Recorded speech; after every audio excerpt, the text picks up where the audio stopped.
Prime, podcast for curious mind. Bisa loh rekrutmen itu dipersonalize sesuai dengan kebutuhan setiap orang. Betul.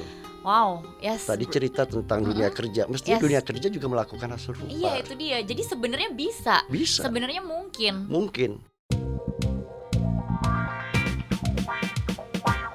Disko, diskusi psikologi.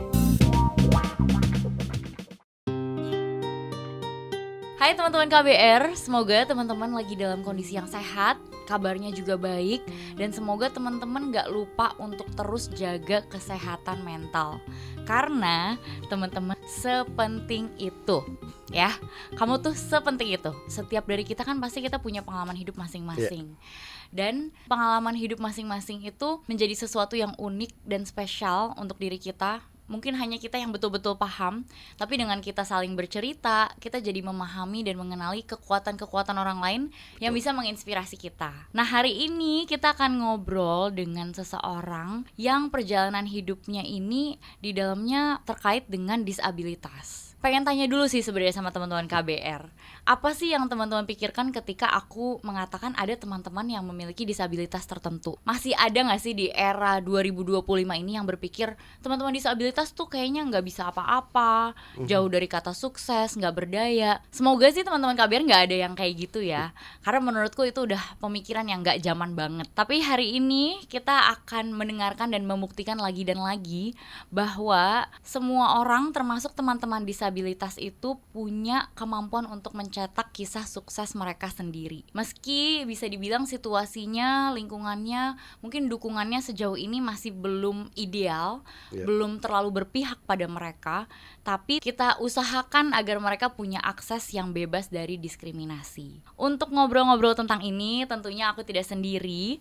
Di sini ada Komisioner Komisi Nasional Disabilitas KND, Pak Kikin Tarigan. Halo Pak Kikin, apa kabar Pak? Baik. Oke. Panggil abang aja. Panggil abang aja? Iya, nggak Abang apa-apa. Kikin? Iya, Abang Kikin. Oke, Ah. siap Bang Kikin. Oke. Bang Kikin lagi ada kesibukan apa nih? Mungkin boleh diceritakan sedikit? Ya, kalau sebagai komisioner ya, tugas kita kan melakukan monitoring, evaluasi dan juga advokasi. Yes. Ada beberapa hal terkait dengan advokasi permasalahan-permasalahan atau kasus-kasus yang masuk ke Komisi Nasional Disabilitas. Ada juga advokasi-advokasi terkait kebijakan. Misalnya kita mendorong setiap daerah untuk bikin peraturan daerah turunan dari undang-undang, kurang lebih seperti itu ya. Kemudian ya selebihnya ada aja kegiatan gitu ya. Lebih pada situ aja. Luar biasa ya Pak ya. Jangan terlalu bahas program nanti. Oh iya, nanti bosen ya. Pada bosen gitu. Oke. Tapi intinya gini, teman-teman KBR, Bang Kikin ini sangat-sangat serius dalam memperjuangkan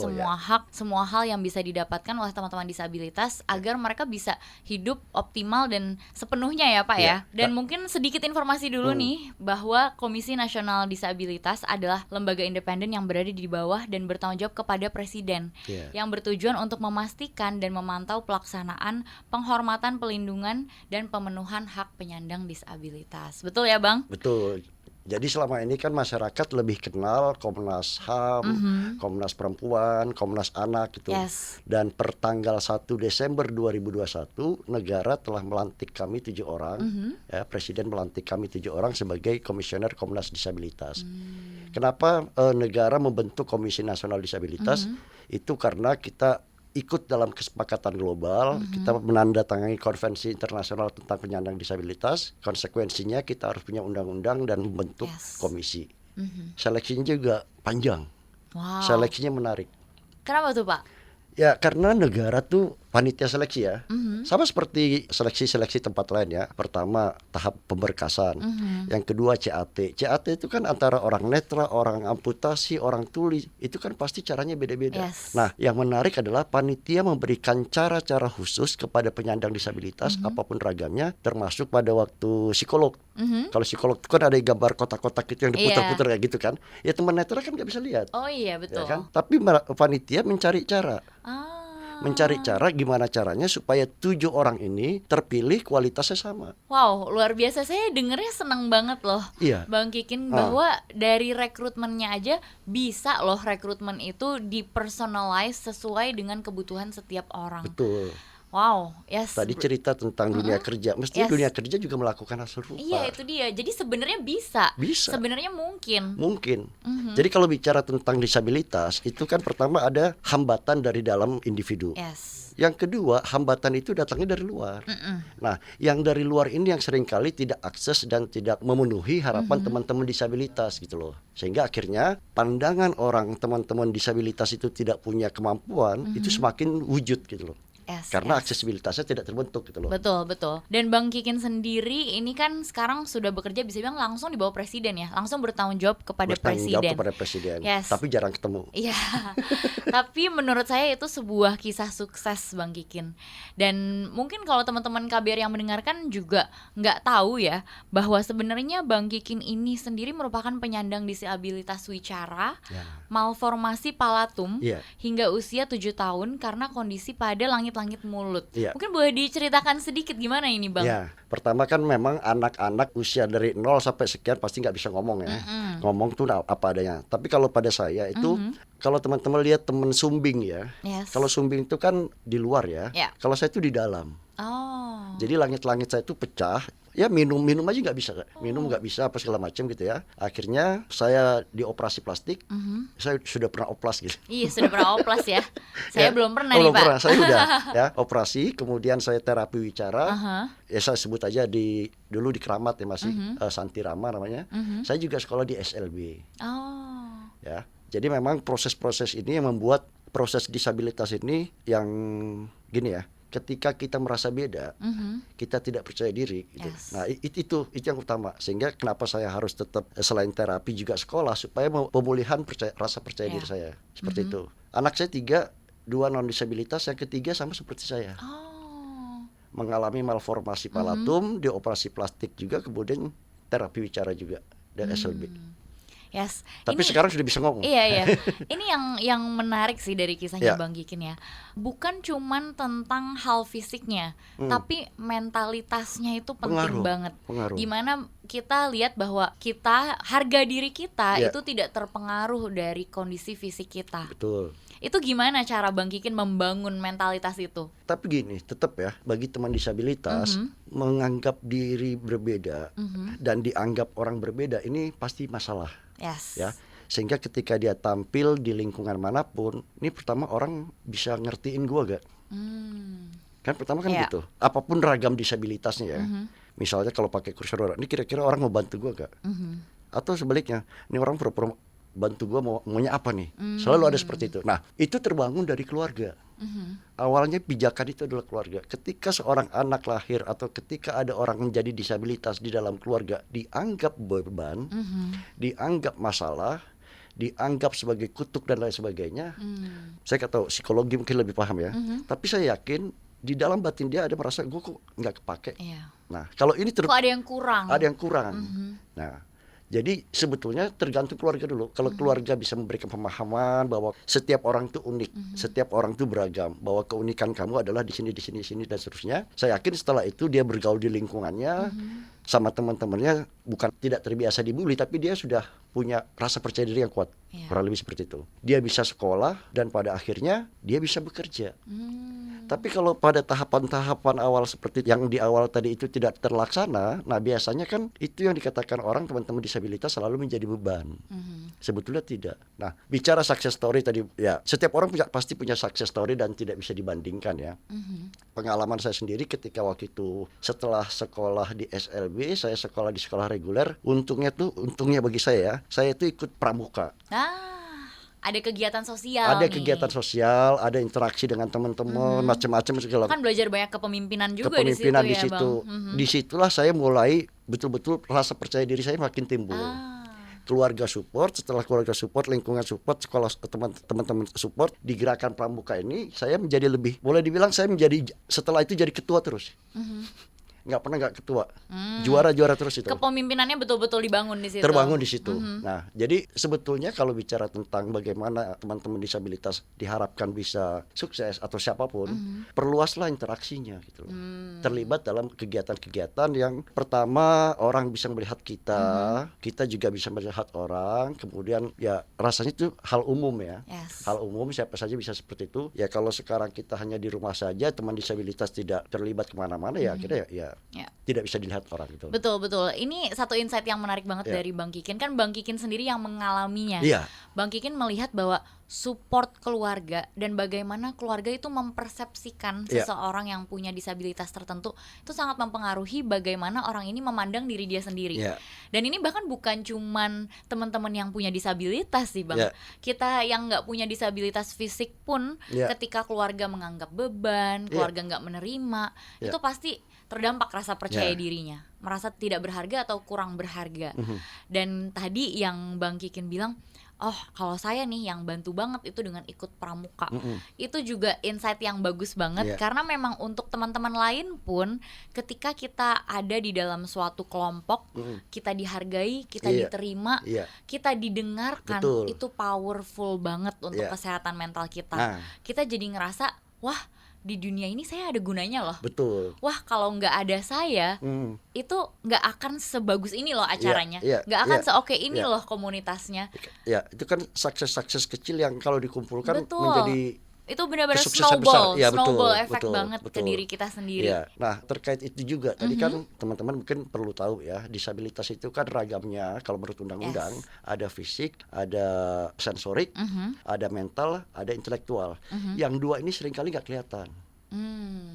Nah, kalau fisik sama sensorik katakanlah di keluarga langsung ketahuan, orang tua langsung bisa bagaimana menanganinya. Nah, kalau yang mental intelektual ya, seringkali orang tua tuh hanya melihat anaknya bandel, males, bodoh, ya, tidak taat, diomongin A, ngerjain B.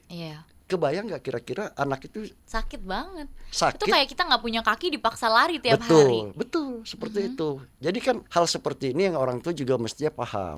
Ya, sebagai psikolog mungkin tahu lah. Seringkali kan teman-teman nih dianggap tidak dipahami oleh orang tuanya. Iya, betul. Dan memang nggak dipahami, nggak tahu kalau itu adalah disabilitas gitu. Iya. Jadi itu sebenarnya sama-sama kasihan sih Bang. Betul. Karena untuk anaknya kasihan dia harus di-treat dengan cara seperti itu. Untuk orang tuanya kasihan juga karena mereka itu kurang pengetahuan. Betul. Jadi mereka melakukan hal-hal yang ternyata menyakiti. Betul. Hanya karena mereka nggak tahu. Betul. Dan akhirnya kan relasinya biasanya jadi kurang baik ya Pak ya kalau kayak gitu. Relasinya kurang bagus, bahkan sampai sampai dewasa berkeluarga banyak masalah nanti. Iya. Kalau nggak dipahami gitu loh.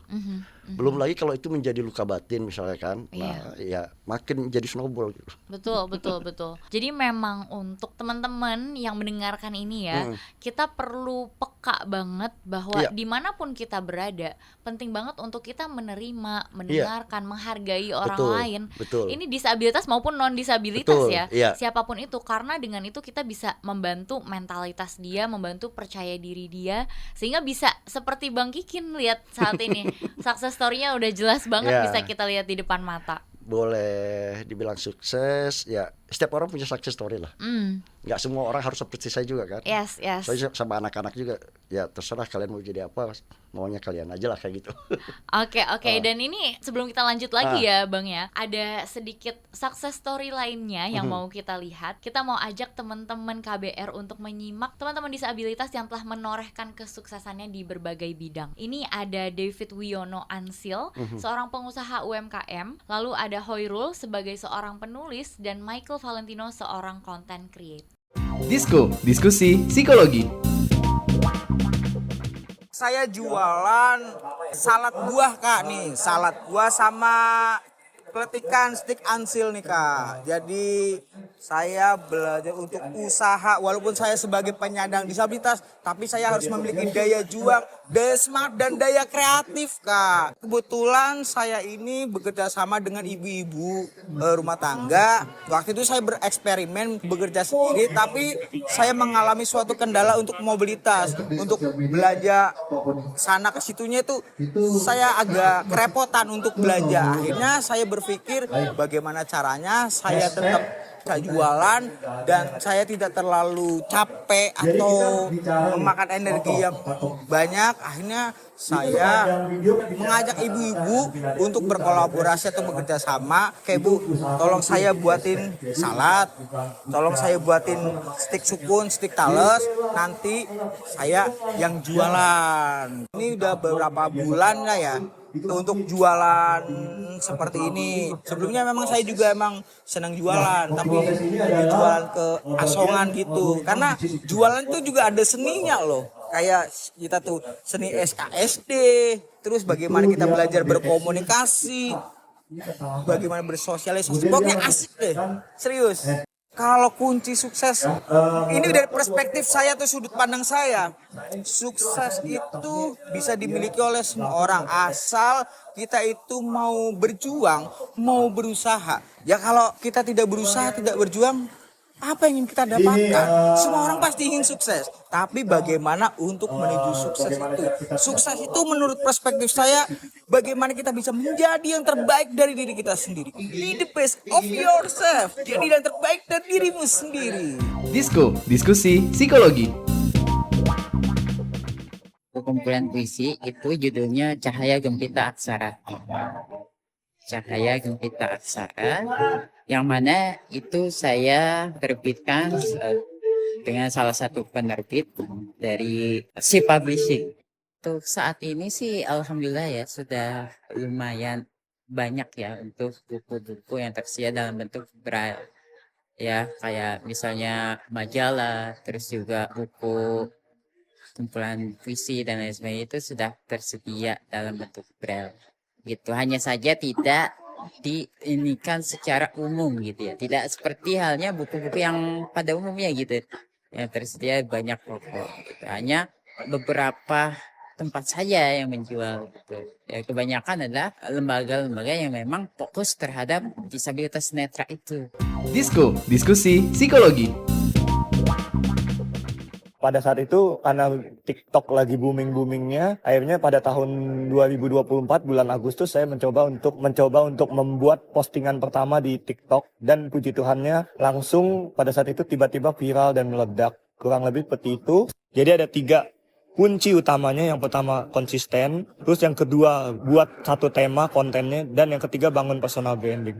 Setelah saya bergumul dengan mengumpulkan uang untuk membeli handphone baru segala macam, akhirnya saya bisa mendapatkan kepuasan ketika ada satu orang ibu yang mengatakan bahwa anaknya berhasil dicegah ablasio retinanya karena melihat video saya. Saya itu juga punya inspirasi bahwa apa yang saya lakukan pada saat ini menginspirasi teman-teman disabilitas juga, atau mungkin orang-orang di luar sana yang non-disabilitas yang tadi hadir.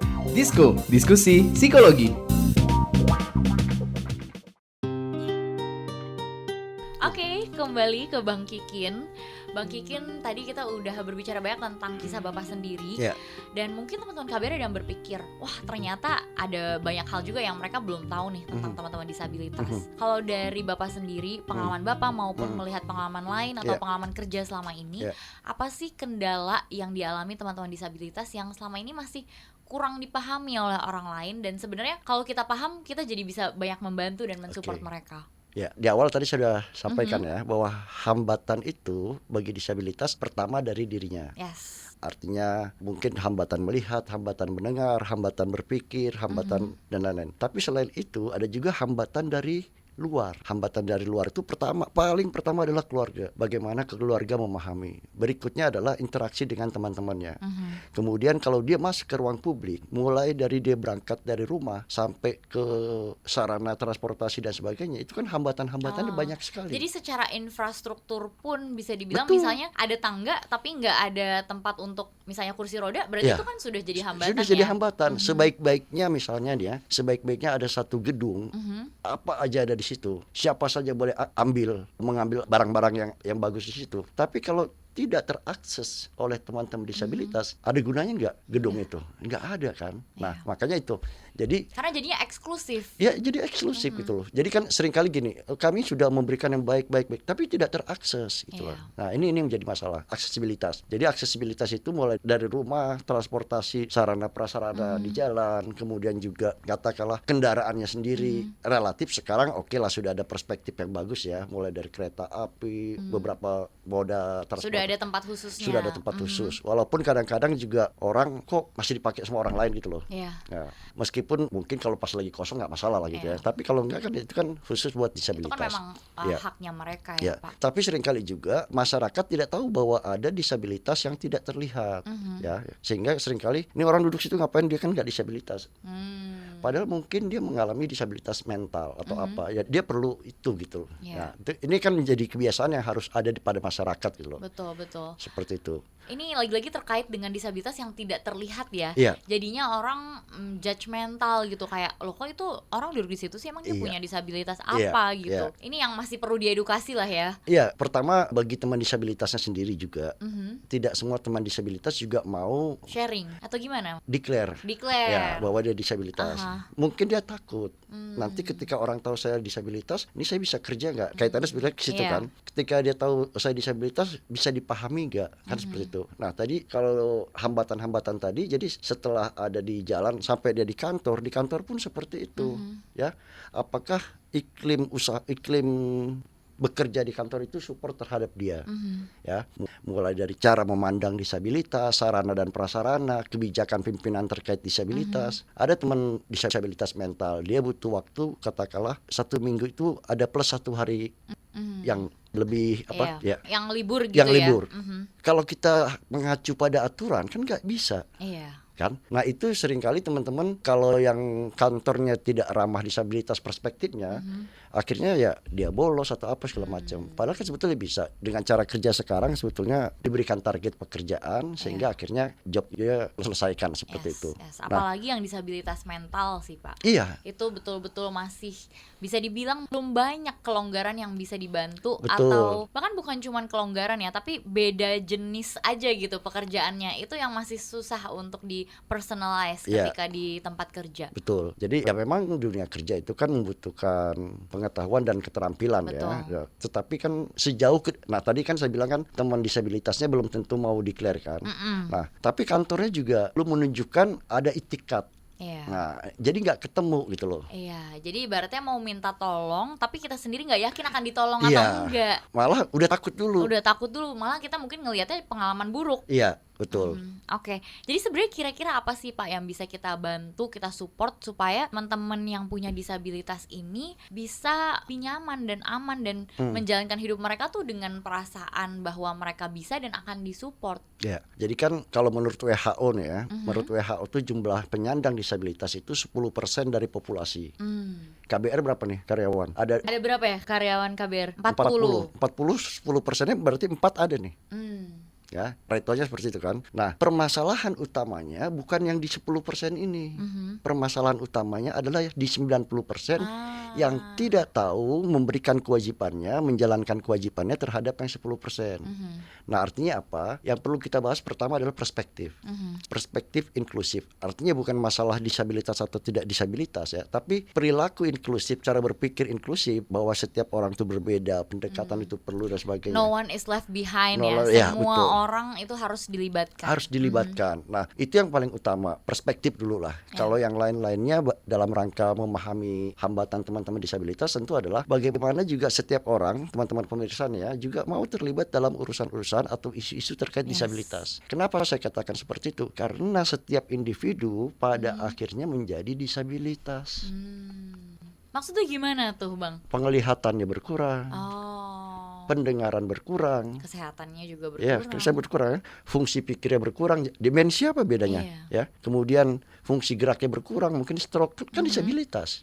Ya, jadi memberikan terbaik buat disabilitas sebetulnya menyiapkan hari tua kita atau suatu saat ketika kita menjadi disabilitas agar lebih baik juga seperti itu.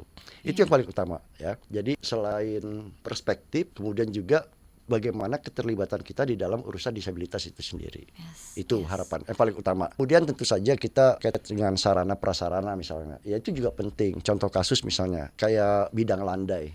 Ya, bidang landai itu kan tidak hanya untuk yang pengguna kursi roda. Oh, Nah, kalau yang anak pakai stroller, betul, Betul kan? betul. atau katakanlah mungkin kita sudah tua pakai itu kan, Tongkat. pakai tongkat atau pakai kursi roda, atau ibu-ibu hamil lebih suka dia lewat jalur landai daripada dia naik tangga kan. Atau mungkin yang ada sakit lutut. Atau ya, itu Nah, kan lebih artinya itulah universal design. Yes. Jadi jangan dikhususkan, tidak perlu juga dikhususkan ya. Tapi kebijakan yang bisa dirasakan oleh siapa saja dan itu bermanfaat, kurang lebih seperti itu. Jadi setidaknya ada aksesnya dan ada pilihannya juga kita mau menggunakan yang mana. Betul, ya itu. Oke. Dan dalam konteks ketenaga kerjaan ya Bang, apa strategi atau kebijakan yang sedang atau mungkin sedang didorong ya oleh Komnas Disabilitas untuk memperluas kesempatan kerja bagi kelompok disabilitas? Pertama tentu kita harus melihat secara utuh ya, di hulu dan di hilirnya. Di hilirnya pemerintah telah mengeluarkan kebijakan bahwa setiap instansi pemerintah dan BUMN wajib menerima minimal 2% dari jumlah Karyawannya. karyawan. Aha. Sementara di sektor swasta itu 1%. Oh. Tetapi seringkali suplainya tidak ada. Oh, justru suplainya tidak ada. Suplainya tidak ada. Karena apa? Tadi kan saya sampaikan di awal juga, ketika di keluarga tidak diterima, akhirnya dia tidak sekolah atau dia sekolah tetapi tidak lulus. Nah, akhirnya kan Iya. nggak ketemu. Atau sesederhana dia punya tapi dia tidak berani declare. Iya, bisa jadi seperti itu. Nah, kan ketika itu nggak ketemu, yang paling utama kita harapkan adalah bagaimana teman-teman disabilitas ini, apapun ragamnya, itu mau dan bisa bersekolah. Itu dulu. Mungkin jangka panjang, tidak dalam waktu dekat ya. Nah, kalau mereka bersekolah, mereka punya pengetahuan, mereka punya keterampilan, maka kebutuhan 2% dan 1% tadi itu kan bisa ketemu. Nah, tetapi juga tidak sesederhana itu. Banyak teman-teman disabilitas juga yang sekolahnya sampai doktor, sampai master dan sebagainya. Tapi seringkali nggak ketemu. Yang diminta adalah akunting, yang ada pendidikan, kan nggak ketemu. Nah, makanya kita sedang mendorong, pemerintah juga melakukan terbentuknya unit layanan disabilitas. Jadi unit layanan disabilitas ini menjadi penghubung di antara pemberi kerja dan penerima kerja. Oke, daerah ini katakanlah Kabupaten Bekasi. Kabupaten Bekasi itu kebutuhan tenaga kerjanya di bidang apa saja. Kemudian suplainya tenaga kerja disabilitas yang punya keterampilan apa ya. Karena biar bagaimanapun dunia kerja itu kan tidak mentang-mentang disabilitas maka dia harus diterima gitu aja. Kan nggak bisa dong. Kan ya. tetap perlu ada manfaatnya dan dia pun juga mau merasa bermanfaat. Betul. Kan. Dan teman-teman disabilitas juga kan sebetulnya nggak mau dikasihani gitu. Iya, maunya gitu. produktif kan. Dan produktif ya. dengan cara mereka juga. Betul, seperti itu. Jadi itu yang sedang kita upayakan, bagaimana supaya teman-teman disabilitas ini bisa mendapatkan haknya di bidang pekerjaan. Selain itu tentu saja juga teman disabilitas ini kan punya extra cost ya. Yes. Jadi kalau saya gaji 5 juta, saya disabilitas, Mbak Mahari gaji 5 juta juga. Tapi pengeluaran saya itu pasti lebih tinggi. Saya harus ke psikiater misalnya. Ya, saya harus beli obat. Dengan yang bukan disabilitas, meskipun gaji kita sama, otomatis saving saya lebih kecil. Iya. Nah, untuk itulah selain katakanlah dunia kerja memberikan pekerjaan, bisa juga kita mengembangkan kewirausahaan. Sehingga extra cost tadi itu tidak menjadi lebih lagi. Nah, untungnya pemerintah sekarang sedang membuat suatu peraturan pemerintah terkait dengan konsesi. Sehingga kebutuhan-kebutuhan terkait transportasi macam-macam segala macam itu nanti bisa dibantu oleh pemerintah. Yes. Itu yang lagi dikerjakan KND dan juga dalam konteks memantau lah seperti itu. Oke, ini saya belajar banyak banget loh Bang Kikin. Serius, Ya, ya. serius. Ya, ya. Makasih banget. Ya. Dan pengennya sih podcastnya 2 jam ya. Tapi karena ada keterbatasan Ya, waktu, ya. ini saya pengen satu pertanyaan terakhir aja buat Ya. Bang Kikin. Kira-kira apa pesan dari KND untuk para penyandang disabilitas bagi keluarganya dan juga lingkungan terdekat hingga yang terluas hingga pemerintah gitu misalnya?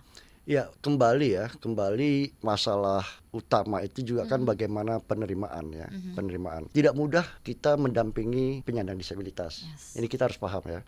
Artinya kalau saya mau kasih penghargaan kepada tokoh-tokoh yang peduli disabilitas, pertama saya kasih adalah orang tuanya, ibunya. Yes. Ya, karena sumber kekuatan itu ada di situ. Bagaimana dia menjadi disabilitas yang percaya diri, bagaimana dia bisa berinteraksi di keluarga, di lingkungan, di sekolah, kemudian nanti di tempat kerja, itu berawal dari situ. Ya. Betul. Jadi ini yang paling utama ya. Jadi keluarga-keluarga dengan disabilitas, mari kita support juga, ya kita support bagaimana susahnya mereka mendampingi teman disabilitas. Dan kedua tentu bagaimana perspektif mereka dikembangkan terhadap keluarga yang disabilitas tersebut, ya bahwa apapun ragamnya teman disabilitas ini tentu bisa punya kelebihan, punya keunggulan, bisa berpartisipasi di bidang apa saja yang sesuai ya, yang sesuai. Nah, kemudian tentu saja adalah harapan kita ketika keluarga sudah di tingkat sekolah, ya sekolah-sekolah harapan kita adalah bisa menerima semua anak dengan disabilitas. Tidak perlu mereka ke sekolah luar biasa. Kenapa seperti itu? Karena setiap anak itu kan punya hak untuk bersekolah di sekolah terdekat. Tapi seringkali sekolah mengatakan kami belum siap. Ya saya juga dulu punya anak disabilitas nggak siap kok. Tapi kan mau gimana lagi? Nah, perspektif ini yang harus dibangun. Terima dia sebagai anak, ya. Baru diusahakan. Baru diusahakan. Oh, kalau sekarang gini, kita sekarang belajar tentang bahasa isyarat. Dilalah yang masuk adalah teman netra. Kita belajar huruf braille, yang masuk autis. Kita belajar autis, yang masuk bipolar. Kita nggak selesai. Tapi terima dulu gitu loh. Terima dulu, didiklah dia seperti anak-anak kita sendiri. Tidak mudah, ya tidak mudah. Nah, setelah itu tentu saja adalah bagaimana mereka pada akhirnya nanti ke dunia kerja. Di dunia kerja, harapan kami juga bagaimana dunia kerja bisa memahami, bisa menerima mereka. Dan sebetulnya sekarang sudah mereka terima, cuma nggak dihitung aja. Nggak di asesmen aja kalau sebetulnya di kantor itu ada yang disabilitas yang tidak terlihat. Dan sebenarnya jauh lebih banyak daripada yang kita suka bayangkan sih. Maksudnya 1 dari 10. Iya. Berarti kan teman kita aja udah berapa orang Betul. gitu. Orang di sekitar kita ada berapa orang. Dan sebenarnya saya rasa bukan suatu kebetulan juga saya ngobrol sama Bang Kikin di sini. Karena ibu saya sendiri itu sebenarnya penyandang disabilitas juga. Dia itu tangannya nggak ada jari-jarinya gitu. Dan dia itu ayahnya juga kayak gitu. Jadi kayak Bang Kikin kan anaknya juga ya. Generatif ya. Betul. Dan yang saya rasa sebagai anaknya itu saking ibu saya diajarin sama bapaknya untuk ya biasa aja, ya percaya diri aja, nggak ada yang salah sama kamu. Penerimaan dari keluarga itu saya sebagai anaknya aja, saya nggak pernah sadar bahwa ibu saya punya disabilitas. Saya nggak pernah sadar sampai saya SD, kalau nggak salah SD kelas 3, tiba-tiba ada teman saya yang bilang, mama kamu tangannya kenapa gitu. Saya, loh emang beda ya gitu. Jadi memang betul-betul apa yang menjadi hambatan di dalam diri kita, kalau bisa kita terima, kita percaya diri, kita merasa kita berharga, itu orang lain bahkan bisa nggak ngelihat itu. Betul. Itu luar biasa banget, luar biasa banget Bang Kikin.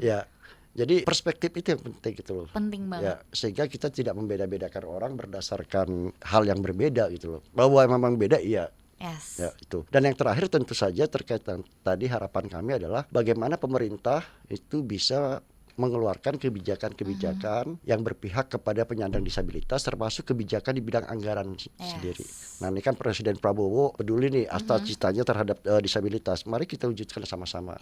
Dan sekali lagi, teman disabilitas itu sama seperti kita semua, mereka juga punya success story, mereka juga ada yang malas, ada yang rajin, ada sama lah ya. Sama gitu. Jadi jangan dilihat kalau disabilitas pasti janganlah stereotip kayak gitu udah nggak zaman gitu loh. Apalagi sekarang juga mental cukup tinggi.